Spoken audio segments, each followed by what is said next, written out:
Anyway, welcome aboard Hour 3 here, AM 1070, The Answer, via Skype. I got to get to our good friend. You know, we're the only show in America that has its own in-house psychotherapist. It's hilarious to do it. We learn a lot because of people like Joy Behar, who green light the rape culture, the anti-black culture, because it's on the left.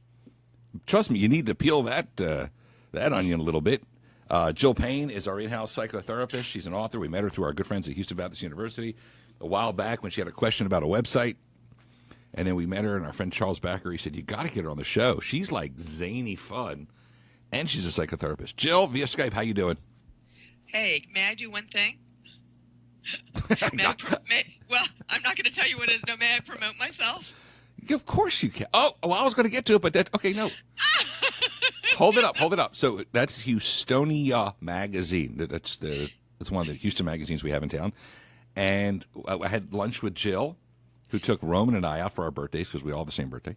And she presented us with the magazine. You see it in the supermarkets there. And it's to a certain, whatever page it is, she put a marker in there. And Jill is in the column, the right-hand column, about beating summer stress and stuff. So congratulations. And then I'm going to be on Newsfix next week talking about it. Good. Well, congratulations. Just don't forget us when you get real big, okay? Oh, I'm going with you, Sam, when you become national. We talked about this. Yeah. So what is it? Ditto. Yeah. Okay. Ditto. All right, let me ask you this. You're the in-house psychotherapist for our show. Holy frajoli. The anger, it's not dampening down the anger, the extremism, the godless behavior of the left.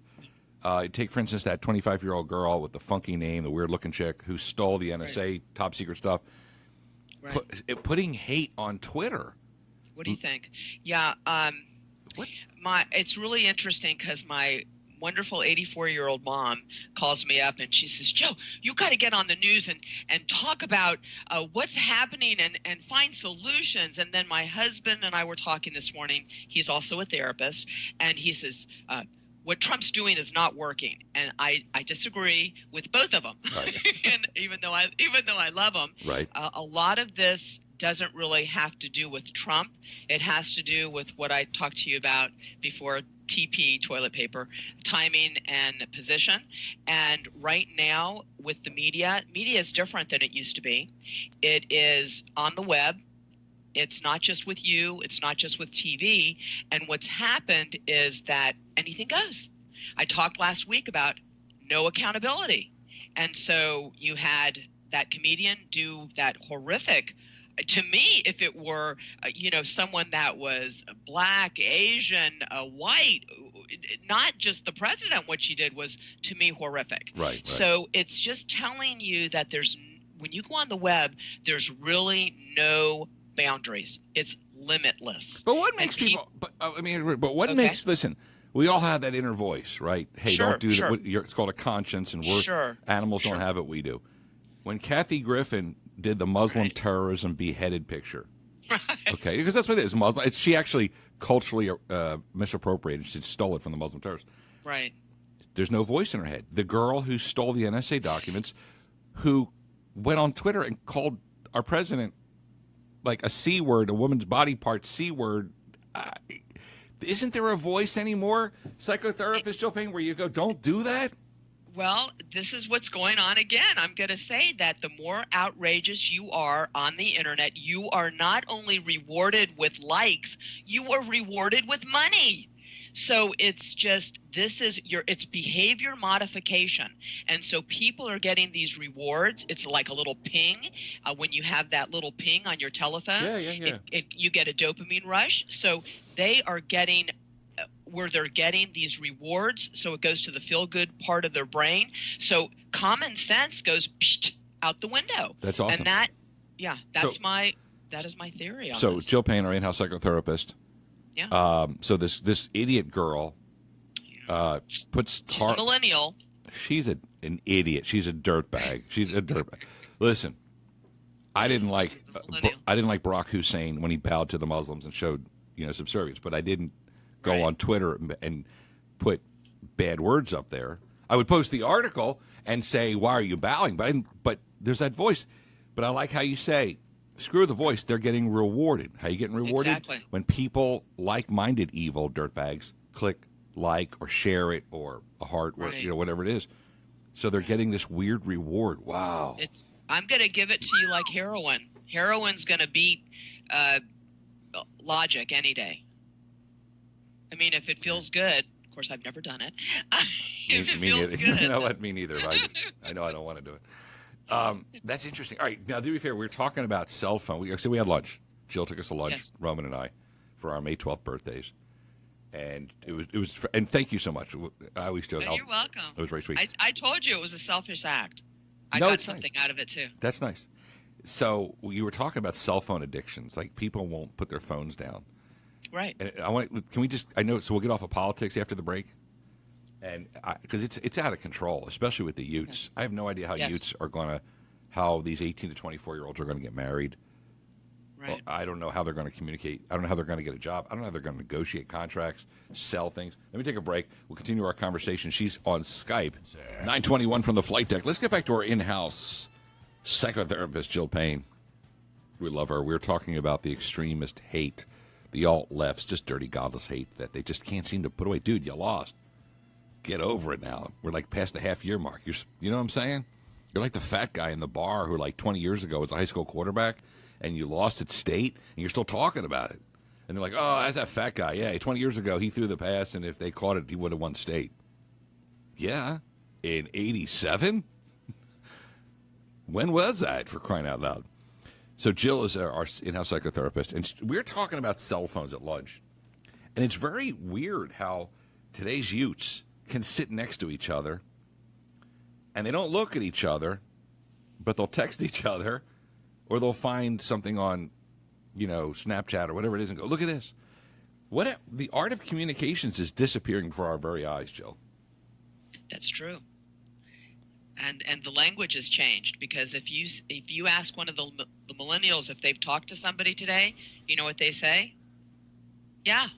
And what they're talking about is texting. That's talking to them. So you have to say speaking, not talking. Oh my gosh, you're right. Verbiage has changed.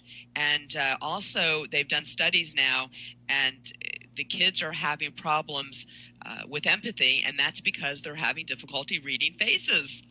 So it's a big thing, and that's one reason I think there's a lot of anger out there, because people are misreading people, right? And therefore there you go. Right. And it's tougher. I feel bad for younger people, because if you were a dork like me, no one saw a picture of you, right? Denise saw one picture of me in the 8th grade, and she thought I was homeless. We didn't have a lot of money. No, and there's a picture of me a teacher took for a photographer. I don't believe that. No. And Denise says, look, I know you had a home. I drove by it, but you look homeless, like the clothes. I just look, but it wasn't on social media. That picture is in a photo album. I feel bad for boys and girls today, because if you're a dork, the whole world sees you, and it kills you. You don't have a chance to grow up and start working out, and get muscular and, lose that dorky look.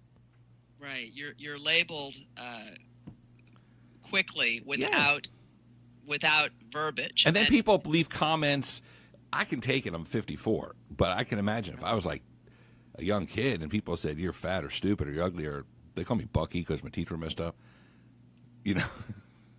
That's a tough world to grow up in.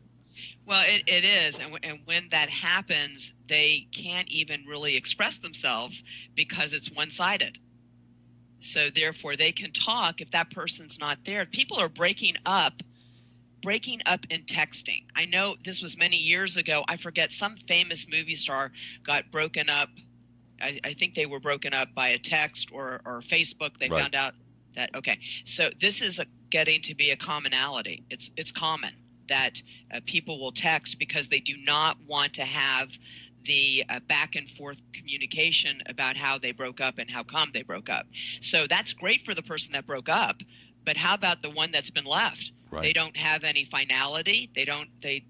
So well, what's going to happen with marriage? Jill Payne, our in-house psychotherapist. So how are they going to be married? Because, marriage but you have to have sex. You can't have sex with texting. I don't know. Yeah, could you move your leg to the left? Send. That's going to be interesting. State. That's actually the name of that's a good name for a book. Could you move your leg to the left? Said. There you go. Because a political book, yeah. I love it when Denise and I'll come home from work and it'll be like an hour. We'll sit on the sofa and she'll pour me a drink. Right. She'll pour herself some wine. I'll kick off my shoes. Sometimes just take my pants off because I can't stand leaving my trousers on. Not dirty, but I'm just saying. And I just want to we'll sit and talk for an hour on the sofa. Right. And they're not doing that today. Today's youths. I can't imagine what the divorce rate's going to be in 20 years from now. Well, they're not getting married. The millennials are not getting married. They're having babies out of wedlock, and they're getting married later. And so there's already been studies on that. So, and I will tell you that I have had clients, and what happens is they misread their partner. Come on, you have a man and a woman, you misread each other anyway. So magnify this 100%. And so they get really where they're just fearful, and I'm not going to say paranoid because that's a psychological term, but they really get where they just don't understand. They think everybody's against them. They don't know. They think, I did this and that person didn't like me because I did this. And that's not what happened. They're misreading that. Okay. Which causes. Put the phones down. Put the phones down. We don't allow any phones when we have dinner. And I was going to. Oh, go ahead. No, I was going to say it. And there's parents. We have a lot of parents, and they also have the same age kids because the kids are in the same circle. And the mom was like, Bubba doesn't bring his phone to the kitchen. I said, it's not allowed. I leave my phone in the living room. And he leaves his phone. You're not, and Mom, and there are no phones at dinner. It's never happened. A phone's never gone off. Our kid's not allowed to look at his phone at dinner. It's just not. And he doesn't even want to because he just knows it's not. And the mom was like, really? And it's like, dude, what did I just do? Pull a dinosaur out of my hat? I'm telling you, ditch the phone. Right. Sherry Turkle, who's done 30 years of studies on this with the technology, calls that a safe place. And she recommends everyone have that so that when you go into the living room or to the eating area, that is a place that no one has any type of electronic equipment. So, and then I'll tell you something funny what the kids are doing. And this is also becoming common. They all go out to eat, and the first person that looks at their phone has to pay. You've heard of it? Yeah. Bubba told us they put their phones in the center of the table, and the first person who reaches for the phone to look at a text or something has to pay, and they don't want to pay because they don't have jobs. Right. So that's causing accountability, and it's behavior modification. It's a punishment, yet they're making it a fun punishment. I've never brought my phone to bed. I can't imagine. I've never ever sat in bed. I keep it in the closet, and I shut the closet door. Right. I'll get out of bed. If something's going on, it's disgusting when people bring their phone to bed because that phone is covered in funky germs, and you don't want that in your bed. Right. Good job, Jill Payne, our in-house psychotherapist. Thanks for sticking around. Extra break. Congratulations. We'll look for you on Newsfix, which is Tribune. They were just bought by Sinclair, so who knows what's going to happen to that network? That's great. Oh, really? Yeah, Sinclair's has a conservative base to it, and they bought Tribune television stations, and then you're in Houstonia Magazine, the latest edition. So that would be, are they a month ahead? Is that June or July? It's this month. It's out right now. The one out right now. Jill Payne is right in there. now. Got it. Have a wonderful, blessed day. Thank you for joining us on the show. Thank you for having me, as always, Sam. Have a great day. Mwah.